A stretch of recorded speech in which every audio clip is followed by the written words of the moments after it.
Coisa Caião, boa, né? a E Imperatriz Teodora, Imperatriz Teodora mandou retirar a reencarnação da Bíblia no Concílio de Constantinopla, junto com a Igreja Católica. Se eles não, tinham interesse em retirar, será que há uma verdade nessa história? não, O que você acha? porque por mais que ela quisesse, ela não teria como, porque não tem reencarnação na Bíblia.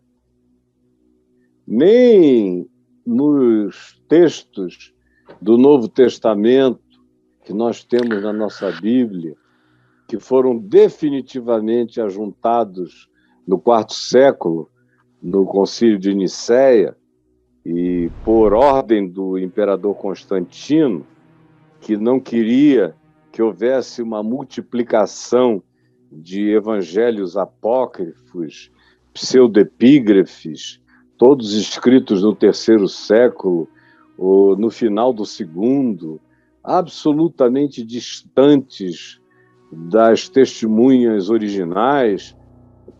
Ele não queria, porque ele disse, com muita razão, isso só vai causar confusão, já estava causando divisão do meio cristão para todo lado, tinha uma quantidade enorme de seitas gnósticas e de outros grupos surgindo, seitas escatologistas querendo marcar a data da volta de Jesus, seitas cristãs judaístas ou judaizantes, seitas de vários tipos.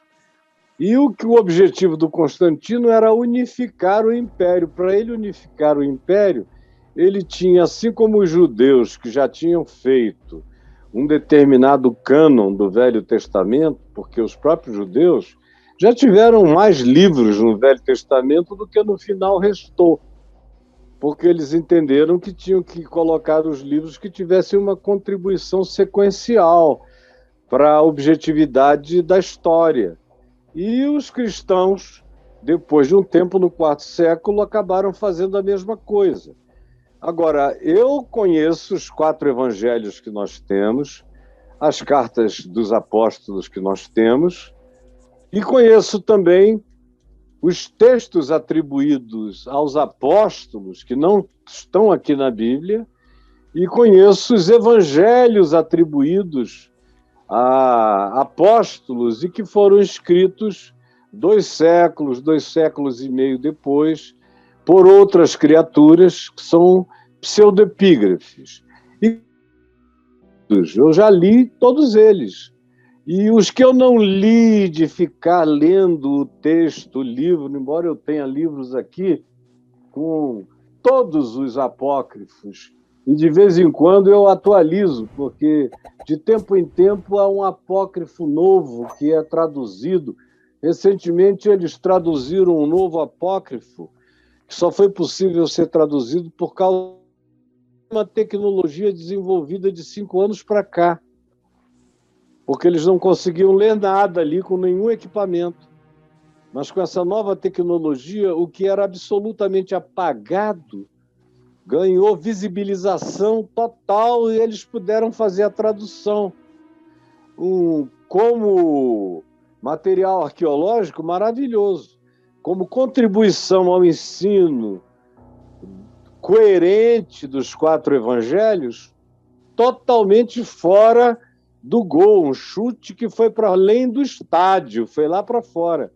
Então, eu que leio, que não fico só falando dessas coisas, eu li e leio os apócrifos, as pseudepígrafes, todos esses textos, que tem gente que reclama que ficaram de fora. Eu dou graças a Deus que eles ficaram de fora, porque são textos bobos, textos mágicos, são como muitos textos depois achados em Nag Hammadi, em 1946, que são textos claramente produzidos com uma finalidade filosófica específica para defender uma seita ou outra seita, sem nenhum valor de isenção mínima que fosse. E você não encontra também nenhuma alusão à reencarnação, nem nos textos apócrifos. nem nos pseudoepígrafes, muito menos nos evangelhos e nas cartas de Paulo. Então, o exercício que o Allan Kardec, contra quem eu não tenho nada, imagino que tenha sido um cara legal, a minha vontade é que ele seja, o meu desejo é que todo mundo seja gente boa. Mesmo quando eu considero que a pessoa esteja equivocada naquilo que defende. E eu não fico impressionado com a doutrina que o cara propõe. Eu quero saber como é que ele vive, porque é pelas obras dele que eu conheço a fé que ele tem na vida. Não é pela doutrina dele, sem obras, que eu vou dar valor a ele.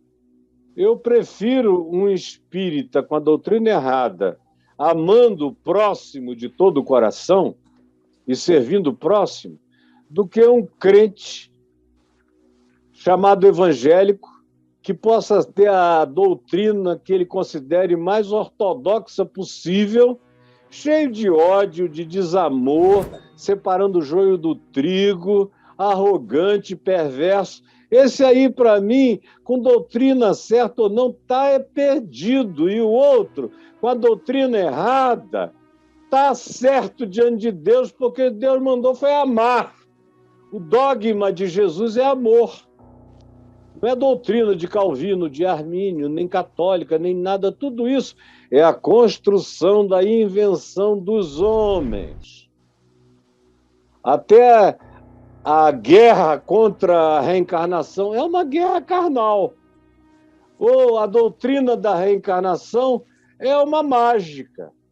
Porque o cara teve que fazer uma ginástica enorme, que não se sustenta do ponto de vista de nenhuma exegese séria do texto, e muito menos de uma leitura hermenêutica do texto a partir de Jesus, a chave hermenêutica, ou de qualquer outra hermenêutica, que não seja a hermenêutica de Allan Kardec, que é uma hermenêutica muito forçada para quem crê e conhece profundamente os textos e a história deles.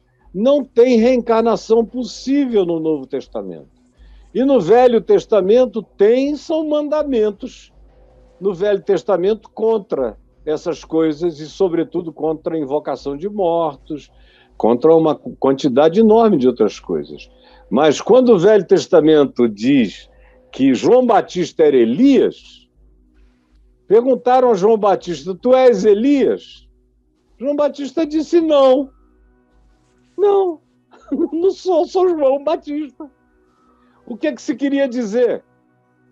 Que aquele que precederia Jesus e que viria no poder e no espírito de João Batista é como alguém que dissesse, daqui a 100 anos, depois da minha morte, que um tataraneto meu foi levantado pregando o evangelho e alguns que me conheceram ou me assistiram em vídeos e tudo mais, e viessem dizer: ele veio no poder e no espírito do Caio.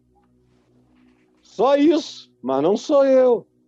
É só uma assimilação, é só um momento, é só uma intenção, é só um choque, é só uma existencialidade em estado de enfrentamento, como Elias fez, como João Batista fez, como outros fizeram, e que andaram no espírito de Elias, de João Batista, como a gente diz hoje.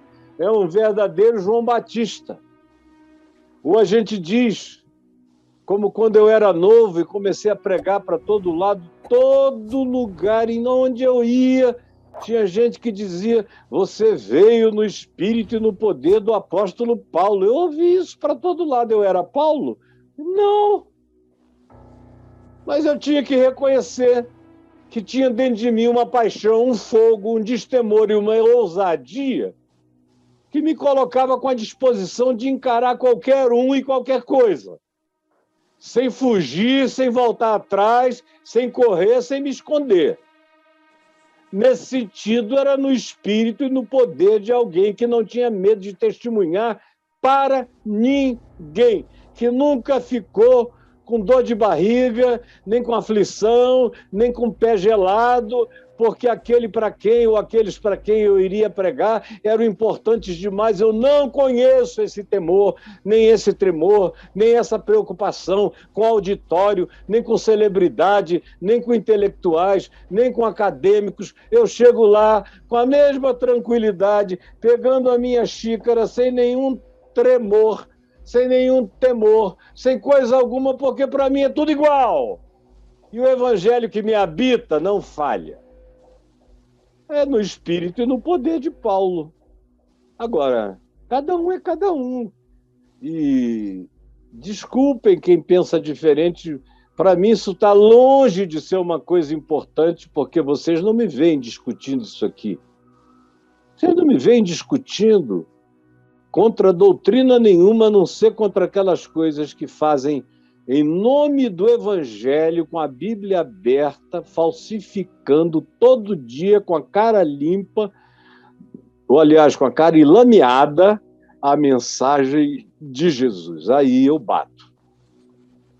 Agora, um cara que não está aí, que não está se dizendo nada, que só acha que leu o Novo Testamento, encontrou lá o que ele pensa que encontrou, eu não perco meu tempo, a menos que ele me pergunte. Eu digo tudo que eu sei, creio e penso para ele. Se ele não me perguntar, eu só prego o Evangelho. Porque eu creio que o Evangelho tem poder em si mesmo, como Paulo disse, de destruir fortalezas e anular sofismas. Destruir fortalezas e anular sofismas. Eu não entro em brigas apologéticas. Entrei quando eu era jovem, imaturo demais, e sabia muito, me dedicava a saber tudo. Depois que a maturidade foi me alcançando, eu parei de entrar em brigas apologéticas. Quem quiser ouvir, ouça. Quem não quiser, não ouça. Eu estou nessa de Jesus e tão somente de Jesus. Quem tiver ouvidos, ouça. O João no Apocalipse, quem tiver ouvidos, ouça o que o Espírito diz às igrejas. Fora isso, interesse nenhum. E o que você está dizendo, você só está perguntando pelo seu óbvio desconhecimento dos fatos. Você, inclusive, me disse aí, se eu não me engano, a última palavra foi me esclareça. E eu gostei de que você não veio com afirmações, você veio com uma pergunta simples, humilde, mas ninguém tirou alusões explícitas à reencarnação no Novo Testamento, porque simplesmente elas não existem no Novo Testamento, nem tampouco nos evangelhos apócrifos, que estão disponíveis para qualquer um ler. Não existem. Isso aí é uma outra construção, e o Allan Kardec teve que fazer a ginástica exegética e hermenêutica dele para construir uma doutrina que não cabe na leitura escorreita do Novo Testamento. Ela é uma montagem sistemática, como os teólogos das teologias sistemáticas fazem. Pega um pedacinho daqui, outro pedacinho dali, junta para cá, mistura para colar, faz um patchwork e aí oferece como se fosse feito de um pano só, quando na realidade são milhares de contextos fora, são milhares de textos fora dos contextos para atender a um pretexto. É só isso. E um beijo para você, meu filho.